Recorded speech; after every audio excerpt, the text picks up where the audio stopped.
equestrian spirit. Today we're working with Kayla and Mitty to put what we've learned on the ground into action in the saddle. So the first thing that we're going to look at is how our foot is stabilised in the stirrup. And we want to use the same balance points that we've been talking about on the ground and translating them into the saddle because that's where we're naturally supporting our balance. So the first thing that we want to look at is the ball of the foot being on the stirrup, and then our balance though is actually in our heel. So when we're riding, we get told all the time, put your heels down, put your heels down, put your heels down, and you can see what happens is it changes the angle of the stirrup and it pushes the foot forward and it breaks up the angle that we're trying to create in the saddle. So we're not balancing on our core center points anymore, and we've taken our leg completely off the saddle. So I'll give you a little trick. Instead of putting your heels down, you want to just relax your leg, and then you want to lift your little toe up and out, and see how that wraps the calf onto the saddle there. That will stabilise your body so much more around the horse when it's moving than just trying to have your heels down. And you can see then that the foot is parallel to the ground instead of that broken angle coming up through the heel.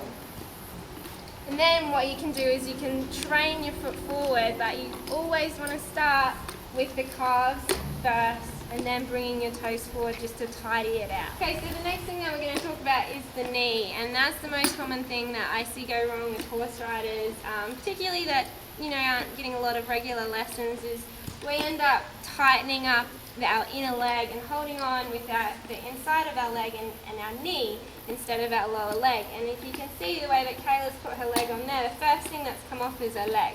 So we have no go either. We have no go, we have no balance, and that ends up as a pivot point that will make us pendulum back and forward. So if you try to stand up from there, you notice your upper body goes forward, your leg comes back, and then when you sit down, everything swings forward. And so then in your rising trot, you're going to get that pendulum action happening. The next thing that would happen if you're holding on there, what happens is all of this scrap is going to put you off balance when they pull. So if Mitty pulls Kayla forward there and she hangs on from her knees, it's just going to pull her whole body forward, and that's going to make you weak as a rider because it's going to make your horse stronger than you. So instead what we want to do, and this is another reason why we want to go little toe up, little toe out, is we hook our calf in instead. When we hook our calf in, we can then hook our feet in, and then we use the muscles down the backs of our legs, down to our heel, to anchor us in, and that acts as like a seat belt, so we can lock our hips in.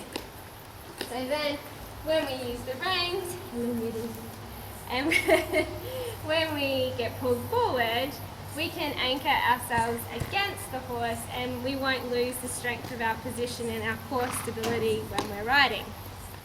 Okay, so now we're going to start looking at the upper body, and the exercise to get our upper body in the right place is we're going to go thumbs up and go thumbs out, and as you roll your thumbs out, you want to roll your shoulder blades into place so it pushes your chest out. And so then the strength comes from your shoulder blades and not from your arms.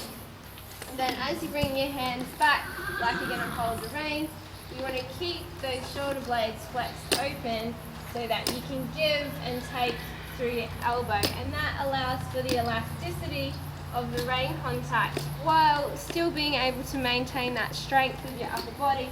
You can see also how that locks your seat into place, and then that locks your leg into place. So then we're not so concerned about how strong the horse is because our body is so stable and so secure in the saddle that whatever they're doing, we've got a very good chance of standing still. So putting that all together, if you're riding, what happens is we go, okay, we're in a good position and we're riding. And then we go focus on the pony, focus on the pony, focus on the pony, focus on the pony, and we put ourselves back into our weaker position. So what we can do, every couple of strides, every half a lap or whatever, is we say positional correction. So you go little toe out, hook your leg in properly, open your knees off so that you squeeze your bum under, and then rolling your thumbs up and out, so it rolls your shoulder blades into place when it stops fidgeting. And rolling your shoulder blades into place so that it pushes the chest out, and then relax your hands forward to contact. And then you'll be riding and you'll be riding and everything will be curling in again because you're focusing on the horse. And so then you find that your horse is probably going to start going more poorly because you've changed all of your action and you've curled around your center of gravity instead of supporting and stabilizing it. And so then we can go, okay, positional correction, everything has to open back up again. Roll your legs up, yeah, beautiful, and scoop your seat in. Yeah, slide a little bit further forward. That's it, and then you can hook your leg in, wrap your leg around, push your chest out, and your hands can come back into that contact position.